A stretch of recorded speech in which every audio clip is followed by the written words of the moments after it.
You're listening to The Craft, a podcast for professional content creators who want to learn more about the people, process, and strategy behind the best content on the web. In each episode, we talk with writers, designers, and editors from the world's leading content teams and learn the secrets to their success. Let's jump in and get you inspired for your next story. Hello and welcome to this episode of The Craft, brought to you by Shorthand. I'm Rachel Westbury and I'm a senior editor here at Shorthand, and today our guest is Michael Jones. He's a publications editor at the University of Queensland, where he oversees Contact magazine, UQ's digital alumni and community mag. So a little bit about Michael. He has more than 17 years' experience as a journalist and editor in daily newspapers and in the higher education industry. While working in newspapers, Michael specialised in newspaper page layout and later focused on editorial design in magazines. And he's recently completed a graphic design course and is honing his immersive storytelling design skills. Very cool.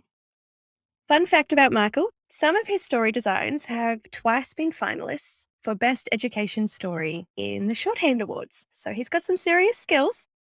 So today I'll be asking Michael all about his career successes, his failures and rookie moves, and all the learnings he's had along the way. Welcome, Michael. Thank you, Rachel. Great to be here. So glad to have you here. So I thought that we could kick off today by having you tell us a little bit about your career background and how you got to where you are today. I guess I was inspired to go into journalism by my dad, who was a journalist for most of his career in newspapers as well. So, I used to go tag along with him to work on a few occasions. And so I've sort of grown up around that environment and always wanted to be a journalist at school. And even, I guess, growing up surrounded by newspapers, because mum was also used to work in a newsagent. So I guess newspapers have been flowing through my veins for ever since I can remember. And then I began my career as a cadet reporter at the Daily Advertiser in Wagga in southern New South Wales, and got into sports reporting from there. And then really early on, got a chance as a sub-editor. And I never really wanted to be a sub-editor when I started reporting. There was always that sort of divide between reporters and subs, but had my first taste. I loved it, especially the page layout. And that's where I sort of spent most of my time in my newspaper career before moving into the higher education industry and working in the alumni relations teams. Amazing. And super great to hear that, newspapers really did run in the family bloodline. I really love that connection. And it goes without saying, some of the work we've seen come from you and the team at UQ. That passion and love for page layouts and design really does show. So we're super excited to have you on the podcast today. Thanks for that. That's all right. So for any listeners who maybe aren't as familiar with Contact magazine and the work that your team at UQ create, can you tell us what types of stories you would typically cover? Yeah, well, Contact's been around since 1990, and it's always been the front door to the university for our alumni. We've always celebrated the success of our graduates and also kept the community informed on what's happening at UQ. But in recent years, it's become much more than that. It's become an avenue to support and report on our groundbreaking and life-changing research and education, and a platform to position our UQ researchers and educators as commentators on the big global topics. It's also a platform that we like to encourage discussion on those news and big social issues with our community as well, so they can have a say.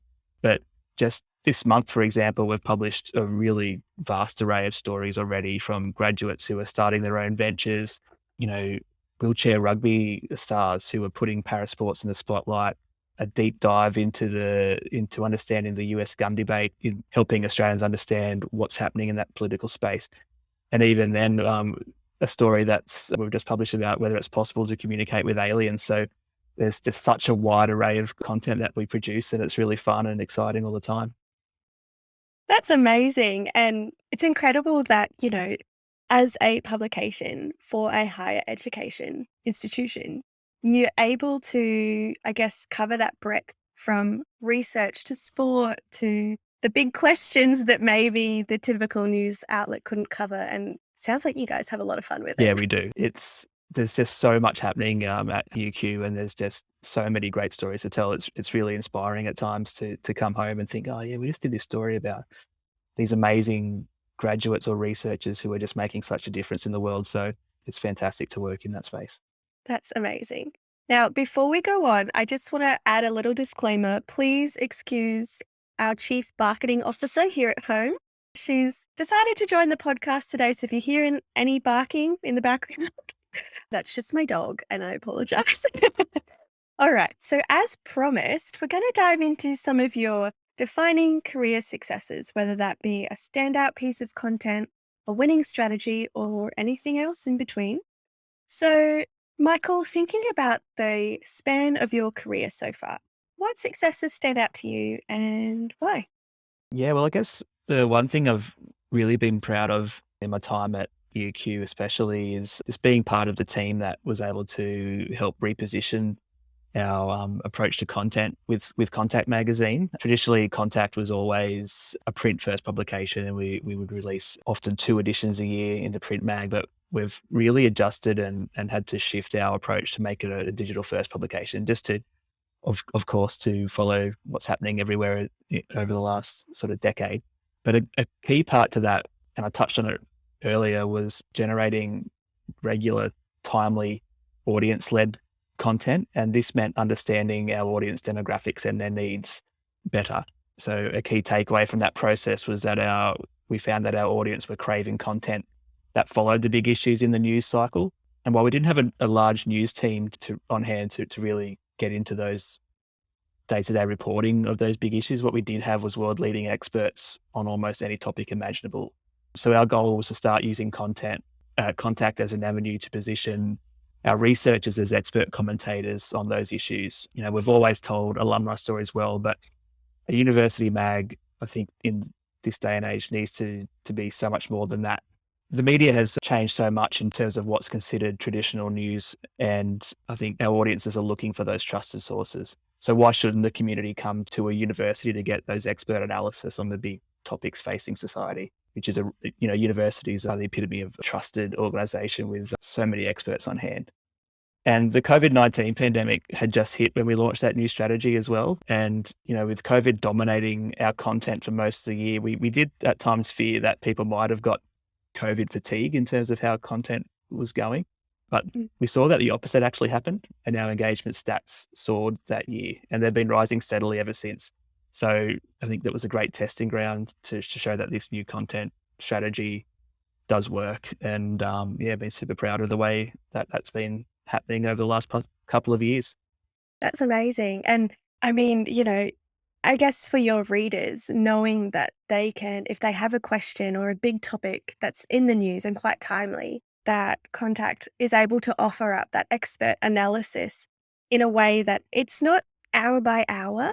It's sort of, I get the feeling that in the content you're creating, you have the opportunity to step back ever so slightly and provide your readers with perhaps a broader view on some pretty sticky subjects. Would you say that's about right? Yeah, that's right. Really considered pieces, I think, that are well researched and well told. That's brilliant. So the pivot to news analysis, the strategy worked out. Yeah. What's another successful, I guess, career move or strategy, or even a content piece that stands out? Yeah, well, as far as content pieces, there was a piece of content that we were really proud of that came out of that strategy that I talked about just before. And we were able to do a great piece with one of our writers, Zoe McDonald, who is a journalism graduate, but also has an interest in political science as well. And so we developed a piece called Pandemic Politics, where Zoe was able to interview a lot of our UQ experts on the international political fallout from the pandemic. And this was really well received. And we knew it was going to be a strong story, and it was going to be quite provocative as well. And I guess the role that I played in that was more of it along the editing and the design of this piece. And we'd earmarked it as a standout lead item in the month that we produced it. But we wanted the eyeballs on the story as much as the design was concerned, as well as the content. So Yeah, it was a long and complex piece, and the design had to keep our readers scrolling and visually engaged throughout. So I think, and the design showed the benefit of thinking outside the box in terms of traditional ways that we've been telling these stories in the past. A big part of that was we were able to use illustrated textures, something we hadn't tried before, and lots of infographics and scrolling animations. And it just came together so well. And this was one of the ones that we were named as finalists for the 2021 Shorthand Awards for Best Education Story.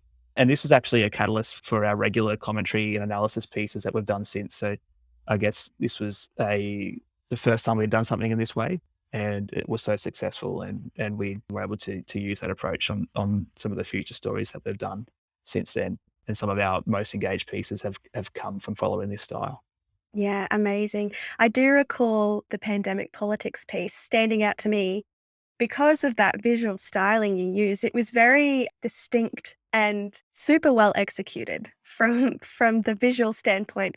It was so consistent, and it really did foster that sense of tension. Like you did want to keep reading to, you wanted to race to the bottom, but enjoy it along the way. Yeah, I think we really sort of, because it was so politically focused, we sort of used that, inspired by those old school political propaganda posters in a way, where we used that poster effect on images and photos transitioned, and it was just really brought that piece to life and just captured the tone of the article as well.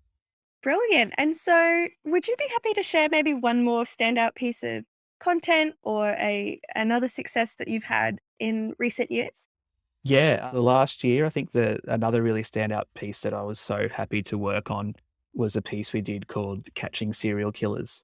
This was just an awesome story about a UK graduate who works in forensics with the Department of Justice in the US, as well as the FBI. And she's worked on some of the biggest cold cases in the world, including bringing America's most prolific serial killer to justice. His name was Sam Little. The story was so enthralling, but my job in that role, I guess, was to make sure that the design was equally as enthralling to our readers. So, but there was a challenge here in that the graduate is based in the US, so it was unavailable for photo shoots, and there were very limited images that of her in a work setting that we could use because she's so far behind the scenes, and there were sensitivities around the Yeah, images that we I could use in that sense. I bet. Yeah. So we had to get a little bit creative with the design, and that did involve using some stock imagery as well, but really clever bits of texture, color overlay, animation, reveal functions and stuff like that and to make it really feel like one of those great forensic sort of TV shows that you might see, or like a police file report. And I think we were able to do that really well. And a last minute touch that I loved in this article was an animated typewriter effect with the introduction to the story. And if you've seen the story, it really does make you think of Law and Order or CSI. Just that it's it was really fun, and it made that story really stand out. And again, we were a finalist in the Shorthand Awards for the Best Education Story this year, and that's something I'm really proud of as well. You know what? That nomination for finalists was definitely well deserved because, yeah, catching serial killers, that story was just so immersive. I feel like with that piece, you and the team really did capture and utilize all of the tools that shorthand has to offer and make the best of it, including, like the scrollmation and the typewriter effect at the top was just the cherry on top, really. It was very Yeah, cool. thanks. All And I think right. that did also, it just shows what we can do with stories traditionally that have been just alumni profile pieces, that with working together and a collaborative approach to how we tell those stories, they can really come to life in a much more engaging way. Amazing. So it's been really valuable to hear about all your amazing successes from strategy to content. So, Michael, thank you so much for sharing those. But that said, there's a whole lot of value that can come from mistakes too, Hmm. right? Like, I'll admit, it's not always easy to look back at our career failures, but I personally think it's always really fascinating to learn how people learn and pivot and grow from their mistakes. So for the sake of courage and growth, let's talk failures. Thinking about the span of your career, what are some examples of failures you've had? And can you share a little bit about what you learned from them? Yeah, I think from a failure perspective, it's I think we have to look at some of the early stories we were producing when when we started learning the immersive storytelling in the digital space, especially. I think often made the same mistakes that I guess a lot of organizations were making when we were given access to this great technology. I think trying to use every feature available on shorthand at times, we'd probably get a little bit lost in our design, or things would get a little bit messy trying to use too many things, too many images.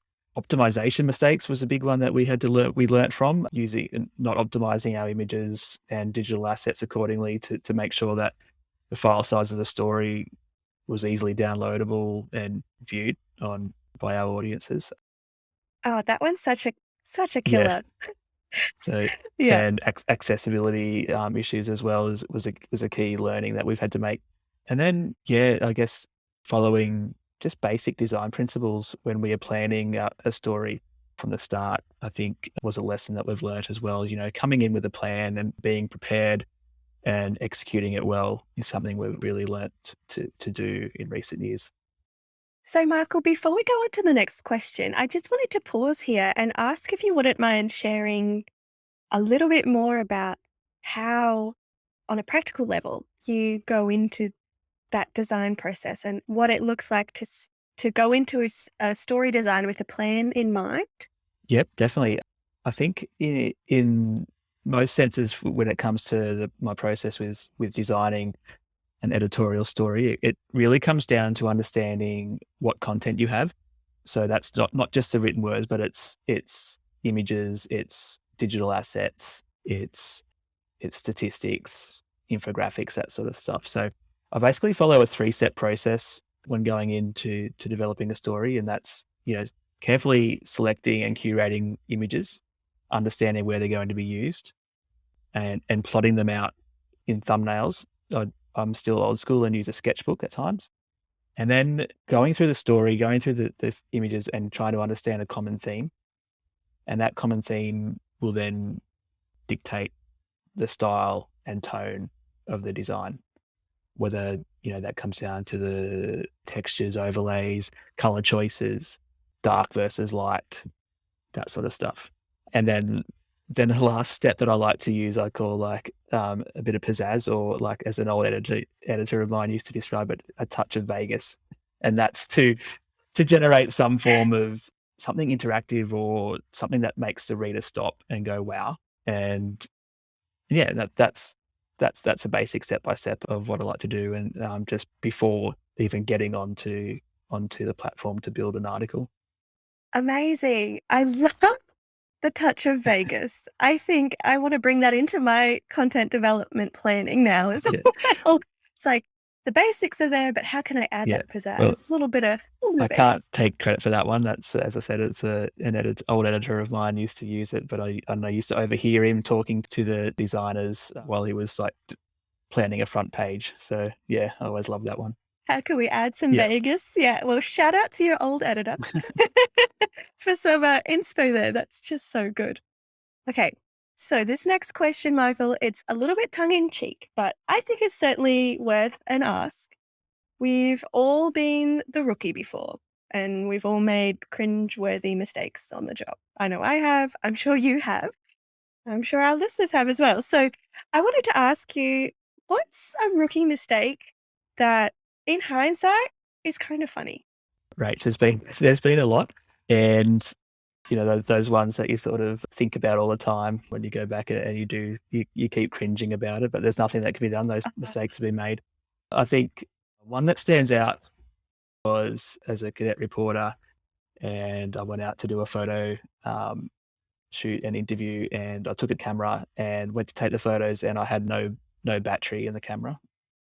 So, and the couple who I was interviewing had a digital camera, so they had to lend me their camera to use for the photo shoot. So that was a very unprofessional moment, but one now that I do look back on and laugh because it was pretty funny. But there's mistakes you make all the time, and I never sort of make the same mistake twice, but you continually make new ones. But you do learn from them. But there are ones that just that stick with you and haunt you forever. Oh yeah, waking up at, 2 o'clock in the Yeah, morning, 10 years on, and you're like, why did I do yeah. that? But for me, it was always about, I think, and it was a lesson, was also getting names right and spelling names correctly. It sounds really basic, but it was a mistake that you make early on and you never do it again. But the lesson is to always ask how to spell a name, even if it's John Smith, because it might be spelled with Jon and Smyth. So you never know. But those are the ones that stick with you all the time. And I always would lie in bed at night, when I was especially in newspapers, wondering if I'd spelled the names correctly. And then, those instances when you run out first thing in the morning to grab the paper off the front lawn and open it and check. And if some days it's relief, other days you drop down to your knees screaming, no. So so those things always happen. But yeah, I like to think that when you make one mistake, you learn from it. But yeah, mistakes are just part of the job.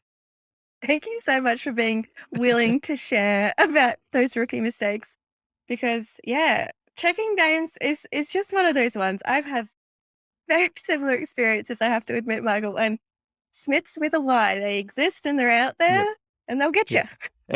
There was a period there. I remember, I'd be driving home after putting the paper out at night, and it would be late, and I'd be stressing about whether a name had been spelt right, and I think the production staff at the paper would know if the phone rang after 11:30 that it was me, and I'd often just answer, "Yes, Michael, I'll check that for you." That's so kind. They were well versed in it too. They're like, all right, Mm. is it a Smith or a Smith with a Y? Smith? Oh, awesome. Well, look, Michael, this next question ties in pretty nicely with your answers to a rookie mistake, talking about your time as a cadet starting out. So I'm keen to hear your take on what advice you'd give your younger self. I think back when I started, and I'm still like this, I think back my abilities a bit more. I think trust in the skills you do have.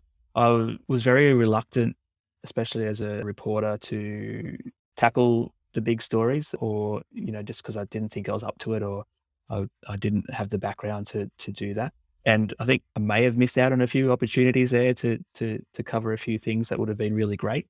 And yeah, but I think the big one for me would be my passion for layout and design. I've always, ever since I began as a sub-editor and working with the designers in newspapers, I just loved working with them. I always wanted to do what they did. And I wished I probably pursued that sooner in my career. But, I'm doing it now, and I'm really enjoying it. And yeah, so that would be the advice that I'd give my younger self. Hmm. So follow your passion a little sooner and back Yeah. yourself. Amazing. That's good advice. Good advice for anyone, to be honest. I think we can all hear that. There's been massive digital transformation in both the news media and magazines since you first started 17 years ago. What's been the most interesting or fascinating change that you've seen in the industry? Yeah, well, I sort of began my career in this period of great change that the industry was going through. So 2005, when I started, it was certainly, the internet was well and truly entrenched. But a lot of what we were doing back then was still so heavily print focused. And I guess I was looking back, it's fascinating to think on how late some newspapers were in, embracing the internet and digital news.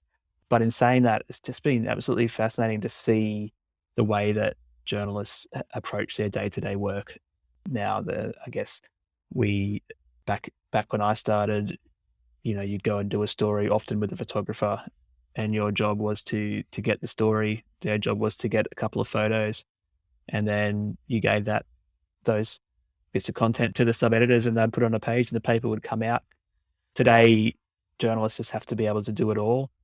Go get a great story, write that story, make sure you're getting audio and visual content as well, often taking photos yourself, and then putting those stories together in a print format and a digital format. And yeah, I think it's just been such a change in the way, just in the last 15 years, the way newspapers are produced, and not just newspapers, all news outlets. I've always loved print. I think that came Mm, from having dad in newspapers, I just loved print, and I loved print design and editorial design. And I was one of those ones who was really dreading the introduction of, not just the introduction, but the shift to digital news, and was just worried that, that love of design that I had would be lost when it came to doing content in the digital space. But now platforms like Shorthand has just, I guess, reinvigorated my love for that, because I can bring those skills that I had in the print design and be able to use that in the digital space, and then build on those skills and really create these immersive bits of content, which I just love doing. And that's a favorite part of my job today. That's brilliant.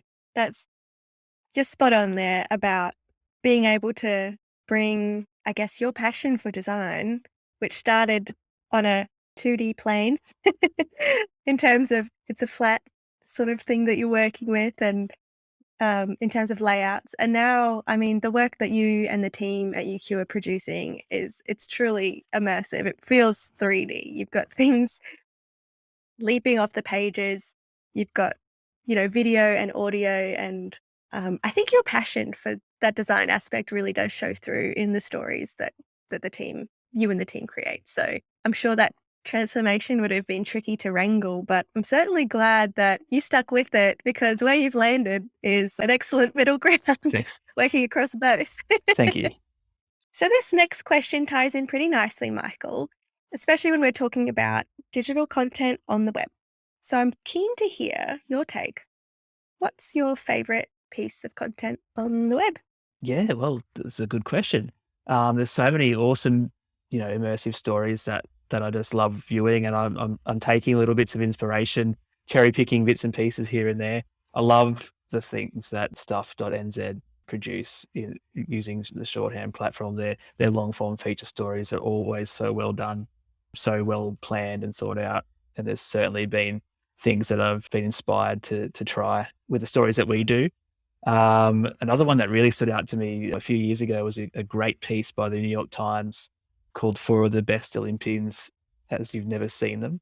And it was this really great interactive piece of content which showed, broke down the physical attributes of some of these Winter Olympians, and they made 3D effects where like figure skaters would almost leap off the page and spin 360 degrees, and you'd see the different angles and how they went about their maneuvers. That was just the pinnacle of what I think was like just that digital storytelling where you can really bring it to life with animations and great design. That's amazing. And for our listeners, I'll make sure to add all the links to the stories we're talking about in the show notes, so you can jump in and have a look at some of the amazing work by Stuff New Zealand, and also that really immersive piece by the New York Times on the Olympians. Have to agree with you there, Michael, that Olympians piece. I'm not big on sports normally, but with that piece, I couldn't not be. You really get a feel for just how athletic and skilled the Olympians are, and the precision needed, for those sports. I have a new appreciation for all of that after that story. So well done to New York Times for helping a rather unsporty person out there. All right, Michael. So look, I think we're coming up on our time, and I wanted to close by asking you one last question.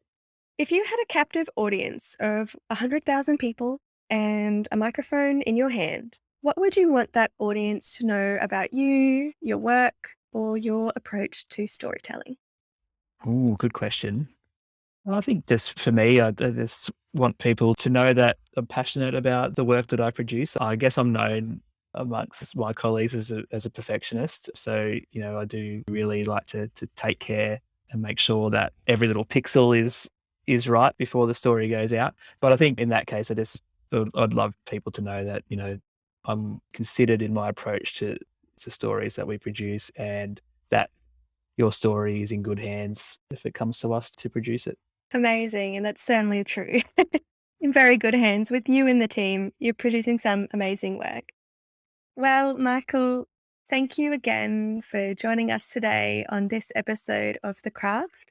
I really appreciate how open and honest you've been, not only about your successes, but also, the failures the rookie mistakes, which were hilarious in hindsight. You had some great answers there. So thank you again for coming on and having a really candid chat.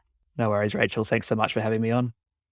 Well, what an episode of The Craft. There's so much gold there, so many insights from Michael. And before I go, I just wanted to issue a challenge. In this episode, Michael spoke about the success he found as a result of trying a new approach to some otherwise stock standard content that he and his team had to create. So, the challenge, should you choose to accept, is to identify a regular piece of content that you create that you're kind of not so inspired by, and then try a new creative approach. So you can totally start small, maybe try and find some inspiration online, or you can always find some on our blog, The Craft, and then explore all the ways that you can add that spark, or as Michael's old editor says, the little bit of Vegas back into your run-of-the-mill content. So give that a crack, refresh that content, and hopefully it will lead to some more engagement and some more success like Michael saw with his approach. So give it a crack, let us know, and keep us updated on your progress by tagging us on socials. You can find all the links to where you can find Shorthand in the show notes. So that's all for today's episode. We have some amazing guests lined up for future, but if you'd like to come on and talk about content and storytelling on the web, please do get in touch. Again, all the details are in the show notes. We'd love to have you on. Thanks again for tuning into this episode of The Craft, and until next time, happy storytelling. Thank you for checking out this episode of The Craft. This show is brought to you by Shorthand, a platform that helps professional content creators produce beautiful stories without writing a single line of code. If you enjoyed what you learned in this episode, make sure to follow The Craft wherever you listen to your favorite podcasts, or visit shorthand.com/podcast to get immediate access to all the latest episodes.